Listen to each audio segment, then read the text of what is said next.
Magandang araw, Kabiskaya. Isa naman po napakagandang araw sa ating lahat at sa lahat po ng mga nakikinig sa atin at sa lahat po ng ating mga avid listeners, of course. Meron tayong isa na namang bata dito na nag-reach out sa atin, sa ating page. Siya po ay taga Kapit, Aloy, Kasibu, Nueva Vizcaya. Nag-reach out siya at ayon dito sa kanya, marami po silang magkakapatid at lahat-lahat po sila gustong makatapos ng pag-aaral. Yan naman po talaga ang ating hangarin sa buhay, yung makapagtapos po tayo dahil wala po namang maibibigay ang ating magulang sa atin. Base sa kanyang salaysay, ang kanilang magulang ay nakadepende lamang po sa garden at wala silang pinag-aralan. Ngayon itong bata na to, marami silang magkakapatid at halos sila ay gustong mag-aral. Kaso, yun nga lang po, ang sitwasyon ng pamilya di talaga kaya. Once again, Kabiskaya, pagbigyan natin ang bata na ito. Kahit siya lang, para sa ganun, maabot niya ang kanyang pangarap para sa kanyang pamilya at para sa kanyang sarili. Unang-una, alam ko di natin kaya silang makuha lahat, pero at least man lang kahit isa. So once again, ito ang lesson sa ating lahat na iba pa rin ang meron pong tinapos, iba pa rin ang may pinag-aralan. Kaya samahan ninyo ako bukas sa aking paglalakbay para lahat-lahat po tayo, mawiwitnessan po natin at makikita natin kung ano ang kwento ng buhay ng isang Raisa Ruar na taga Kapit, Aloy, Kasibu, Nueva Vizcaya. Once again, ito na naman po si Kuya Jun. Isa lang pong ordinaryong mamamayan. Walang katungkulan sa gobyerno. Pero napakalaki ng puso. Dapat po tayo ay magmahalan, magtulungan. At kung ano man po ang biyaya na meron sa atin, para po ito ay biyaya. Kasi ang biyaya po na binigay sa atin ay dapat po i-share natin to. Hindi po natin ito pwedeng suluhin. Maraming salamat po at kita-kita po tayo bukas. At sana samahan niyo ako sa pagpunta sa Kasibu, Nueva Vizcaya. Maraming salamat po. At tulad ng sabi ko sa inyo kahapon, pupunta po tayo sa may Kapit, Aloy, Kasibu, Nueva Vizcaya. So, samahan niyo ako. Kailangan natin puntahan para malaman. Okay. Go! Go na tayo.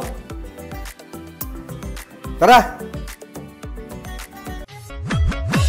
Time check po natin mga Kabiskaya is 10:30.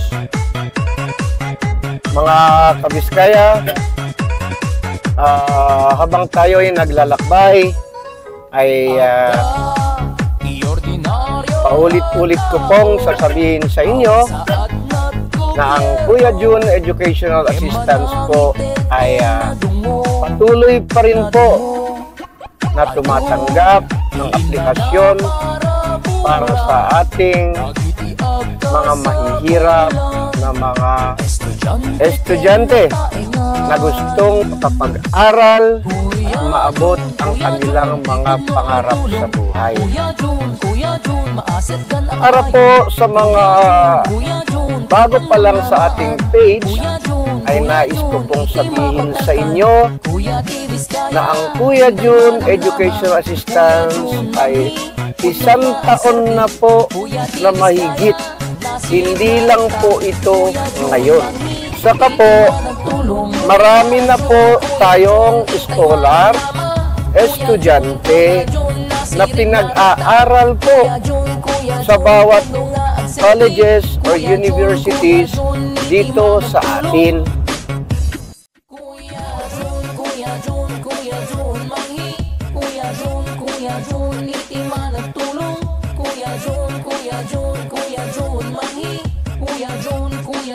Ayun, malapit na tayo sa may Kapit, Aloy, Kasibu, Nueva Vizcaya. Mga Kabiskaya, halos puro daan lahat. Pero ito naman po yung sinabi nila na Ewan ko kung tama to, pero halina at lakad po tayo.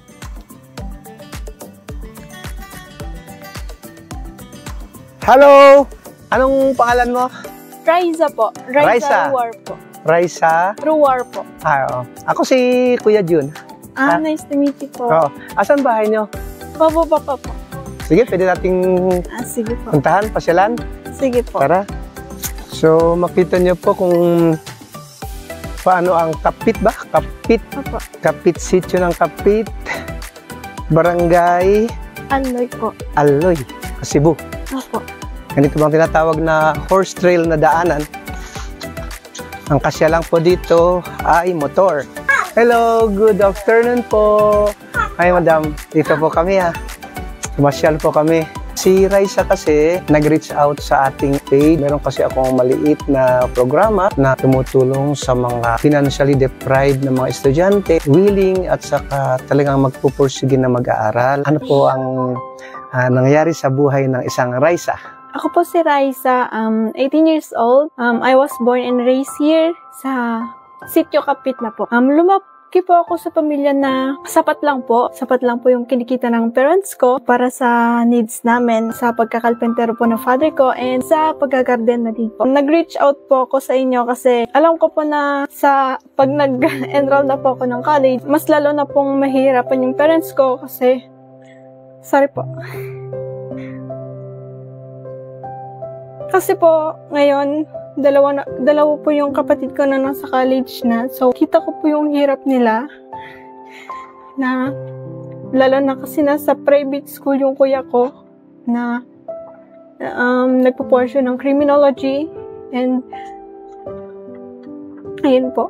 That's why nag-reach out ako sa inyo kasi gusto ko po talagang makapag-aral. And, I know na, civil engineering is too expensive for na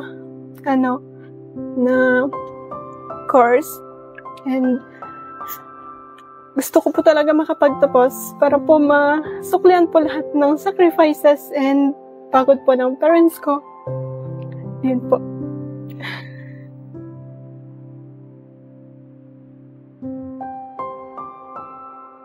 Kaya ako mismo ang personal na pumunta rito para sabihin sa iyo na napili kita sa isa sa aking tutulungan at saka isa sa aking igagrantang scholarship. Thank you po.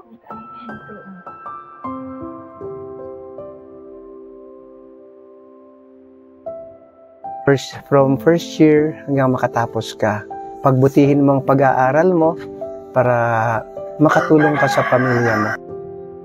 With your story, alam mo, I was personally nakikita ko yung video mo, and then I said, sige, puntahan natin. So, ayan, nandito kami at formally na ino-offer ko sa iyo yung scholarship na yan, and then I hope nakakatulong ako sa iyo ng kahit konti man lang. Yan lang ang pwede kong may offer na maigrant sa iyo na tulong. Maraming salamat po.